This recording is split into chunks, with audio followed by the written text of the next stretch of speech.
Hello guys, welcome back to my channel. Guys, हम BEd second year के कुछ important questions कर रहे थे सब्जेक्ट वाइज। सो आज लास्ट सब्जेक्ट है एनवायरनमेंट एजुकेशन, और इस सब्जेक्ट में ये चॉइस होती है। तो कुछ बच्चों को अगर ये सब्जेक्ट अलग होगा तो आप मुझे कमेंट बॉक्स में अपने सब्जेक्ट का नाम कमेंट करके बता सकते हैं।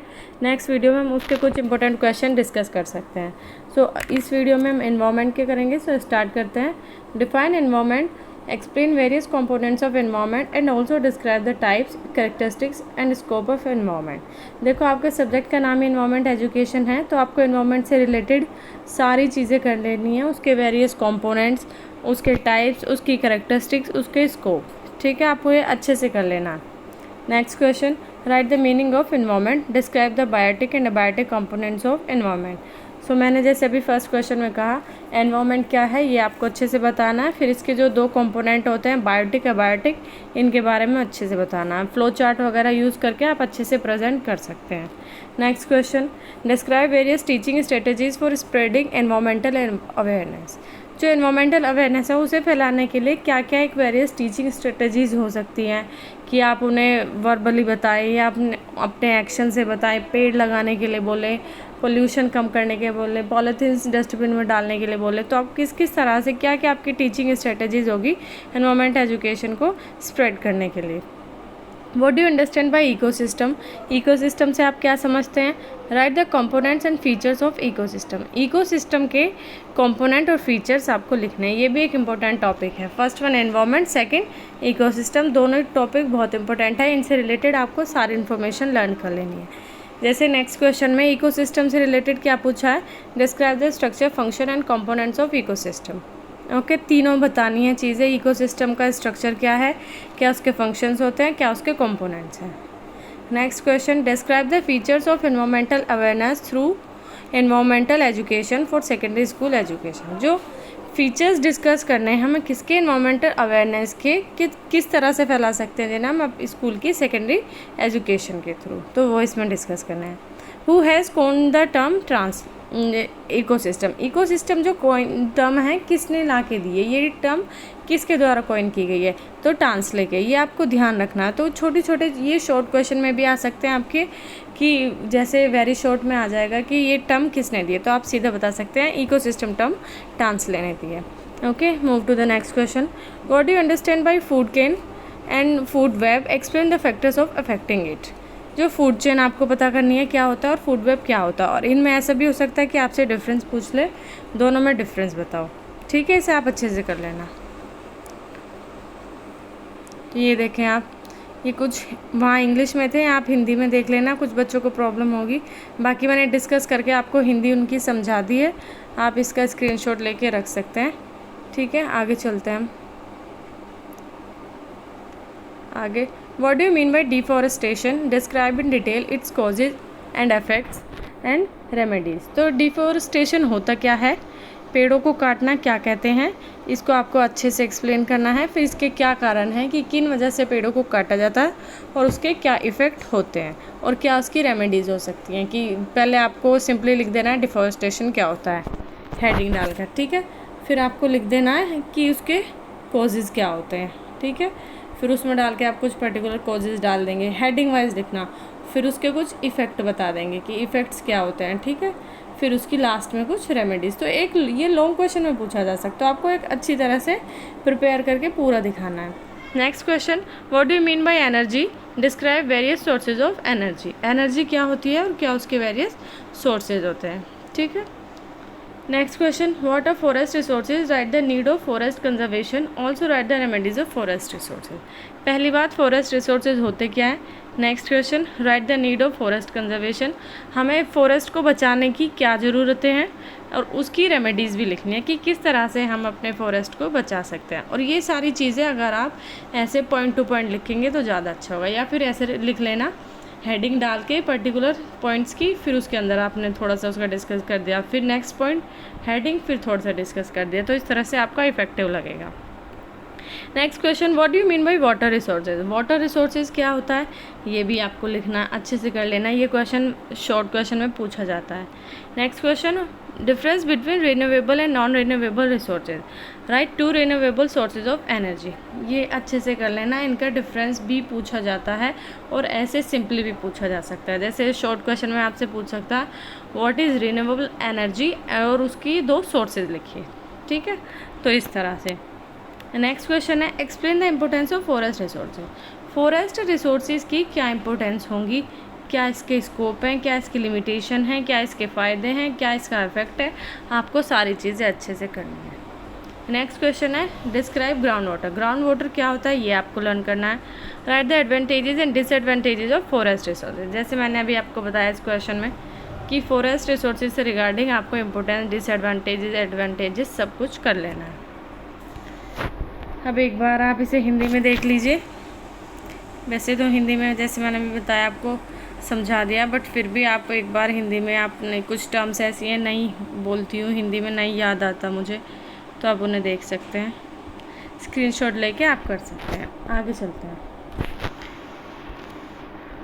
Right the meaning and definition of biodiversity. Biodiversity क्या होता है, पहले आप जैसे मैंने बताया मीनिंग, डेफिनेशन, फिर उसके कॉजेज लिख सकते हो कि इसको किस तरह से बचाया जा सकता है बायोडाइवर्सिटी को, ठीक है। नेक्स्ट क्वेश्चन है, explain the term environmental conservation.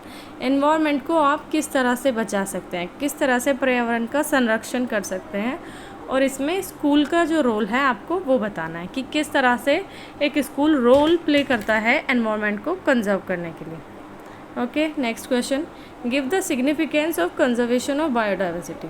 Biodiversity को किस तरह से कंजर्व किया जा सकता है, इसकी कुछ सिग्निफिकेंस आपको लिखनी होगी, इसकी कुछ इम्पोर्टेंस आपको लिखनी होगी, ठीक है, किस तरह से बचाया जा सकता है। Next, define pollution. Right the types of pollution.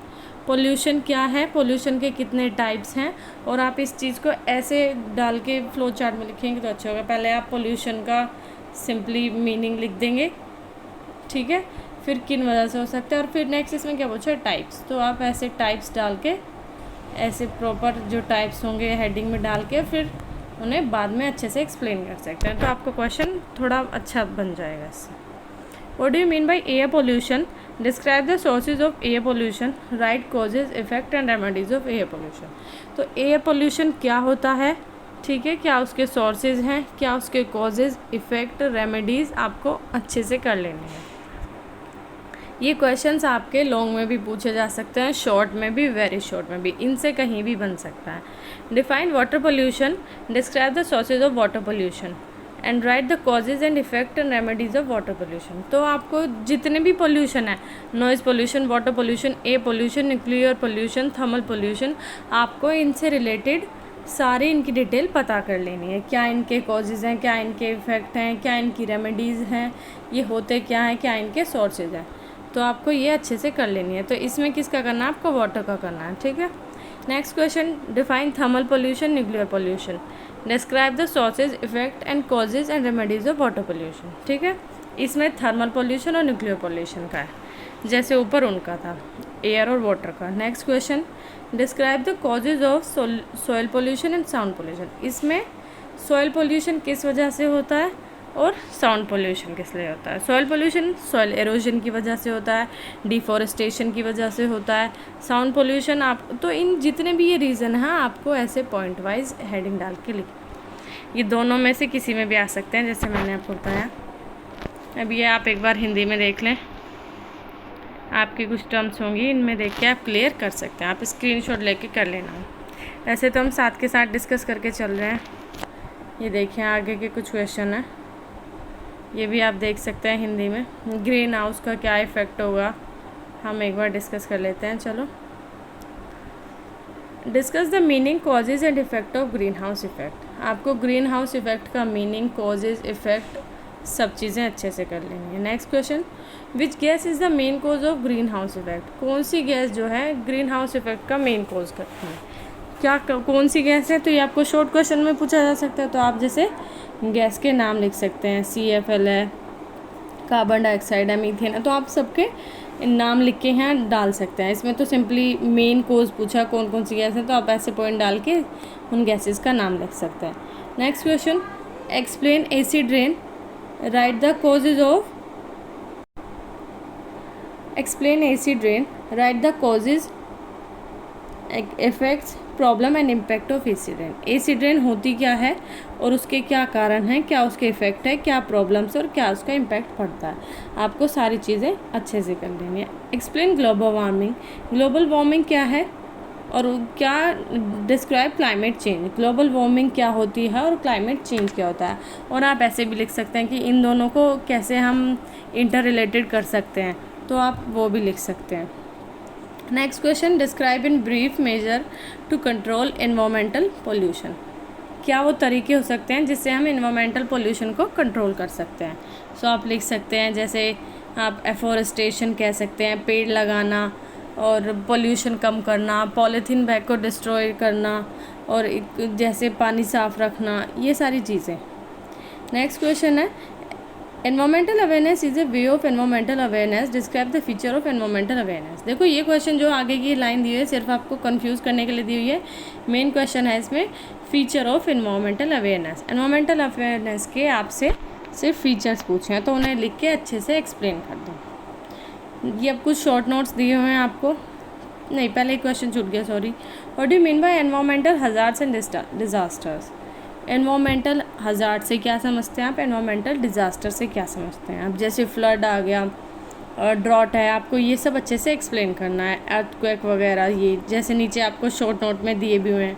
Earthquake क्या होता है ये आपको शॉर्ट नोट के लिए मिल सकता है, फ्लड्स आपको शॉर्ट नोट में मिल सकता है, ओजोन होल के बारे में क्वेश्चन पूछा जा सकता है, ठीक है। नेक्स्ट क्वेश्चन देखते हैं, define water conservation, right the methods of water conservation. Water conservation होता क्या है और क्या उसके तरीके हो सकते हैं पानी को बचाने के लिए, पानी को कंजर्व करने के लिए, ठीक है। What are the main source of water, what are the causes of increasing scarcity of water, give suggestion of proper use of water. तो हम देख सकते हैं कि पानी के क्या मेन सोर्सेज हैं, कहाँ से पानी मेन सोर्सेज आता है, what are the causes of increasing scarcity of water, पानी की जो कमी हो रही है उसके क्या मुख्य कारण हैं और उस पर आप क्या सजेशन देंगे कि पानी का किस तरह से हम ठीक तरह से यूज़ करें कि हमारा पानी कंजर्व रहे, पानी की कमी ना हो, ठीक है। सो इस वीडियो में इतने क्वेश्चन थे एनवायरनमेंट से रिलेटेड। सो नेक्स्ट वीडियो में हम, अगर आपका कोई सब्जेक्ट आप कमेंट बॉक्स में डालते हो तो उस पर वीडियो बनाएंगे। वैसे हमने बीएड सेकेंड ईयर के सारे जो टॉपिक्स हैं, सारे जो सब्जेक्ट हैं उनके कुछ इंपॉर्टेंट टॉपिक्स और क्वेश्चन डिस्कस कर चुके हैं। अब आप अपने एग्ज़ाम पर अगर जितने मैंने क्वेश्चन कराए हैं और जितने मैंने टॉपिक बताए हैं अच्छे से करके चले जाते हैं तो आपकी 80% की जो प्रिपरेशन है वो ऑलमोस्ट हो जाएगी, ठीक है। तो जो मैंने कराए हैं आप उन्हें एक बार अच्छे से कर लेंगे उन टॉपिक को, तो आपका अच्छे से हो जाएगा। और ये तो एनवायरनमेंट एजुकेशन है, इसमें तो शायद आपकी डे टू डे लाइफ से भी क्वेश्चन आएंगे तो आप अच्छे से कर पाएँ, ठीक है। तो अब बाकी जो मैंने प्रीवियस वीडियो की हैं आप मेरे चैनल पर जाकर देख सकते हैं, आपको सारे सब्जेक्ट के important topics with important question के साथ मिल सकते हैं। उनसे बाहर मुझे नहीं लगता आपका एग्ज़ाम आएगा, और अगर आया भी तो आपको चॉइस मिल जाएगी, 1-2 क्वेश्चन वो आप उनमें से कर सकते हैं, ठीक है। तो इस वीडियो में दे रखते हैं, बाकी मैं आपके एग्ज़ाम के लिए ऑल द बेस्ट बोलूँगी और आपको एग्ज़ाम का एक बार पैटर्न बता दूँ कि आप किस तरह से करेंगे। आप प्रॉपर्ली जो लॉन्ग क्वेश्चन है उनमें आपको कुछ भी क्वेश्चन, जैसे इसमें पूछा है what are the main sources of water, तो पहले आप इसमें लिख देंगे वाटर मेन सोर्सेज, वाटर के जो मेन सोर्सेज हैं पहले ये हेडिंग डाल देंगे, फिर इसके अंदर थोड़ा लिख देंगे, फिर उसके क्या कॉजेज़ हैं हेडिंग डालकर, फिर उन्हें ऐसे आप फ्लो चार्ट में दिखा सकते हैं पर्टिकुलर नाम लिख के, और फिर जो ये आपने नाम लिखे हैं इन्हें ऐसे हेडिंग बनाकर आप एक एक हेडिंग लिखेंगे, फिर उसके अंदर थोड़ा लिख देंगे, फिर सेकंड हेडिंग लिखेंगे, फिर उसके अंदर थोड़ा लिख देंगे, तो थोड़ा इफेक्टिव लगेगा। आपको इस तरह से करना, और फिर अगर लास्ट में कुछ बचता है तो आपको उन्हें डिफरेंस बिटवीन करके भी दिखा सकते हैं। जैसे पहले आपने लिख दिया मीनिंग, डेफिनेशन, फिर कॉजेज़, फिर इम्पोर्टेंस, फिर उसकी कैरेक्टरिस्टिक्स, और फिर उसके बाद आपको एक कंक्लूजन भी दे देना है, ठीक है। आपको इस तरीके से करना है अपना एग्ज़ाम। इसके बाद अगर आप एक क्वेश्चन को ज़्यादा से ज़्यादा, देखो लॉन्ग है तो आप 5 to 6 पेजेस डाल सकते हो एक क्वेश्चन में। एक क्वेश्चन में आपको 5 से 6 पेज भरने हैं जो लॉन्ग क्वेश्चन है, ठीक है। जो शॉर्ट क्वेश्चन होगा उसमें आप 2 से 3 पेजेस भर सकते हो, 2 से 3 आप शॉर्ट में भर सकते हो, और जो वेरी शॉर्ट है उनमें तो आप वही है 4-5 लाइन भी बहुत ही होंगे आपके लिए। ठीक है। सो इस तरह से अपना पेपर करना and all the best for your exam, और होपफुली आपका एग्ज़ाम अच्छा हो। मैंने जो क्वेश्चन दिए हैं आपको हेल्प करें, और हेल्प करें तो प्लीज़ आप कमेंट बॉक्स में कमेंट करके ज़रूर बताना। इस वीडियो में इतने ही रखते हैं, मिलते हैं नेक्स्ट वीडियो में। आप अपना सब्जेक्ट कमेंट करके मुझे बता सकते हैं। Thank you guys, and please like the video and subscribe the channel. Thank you.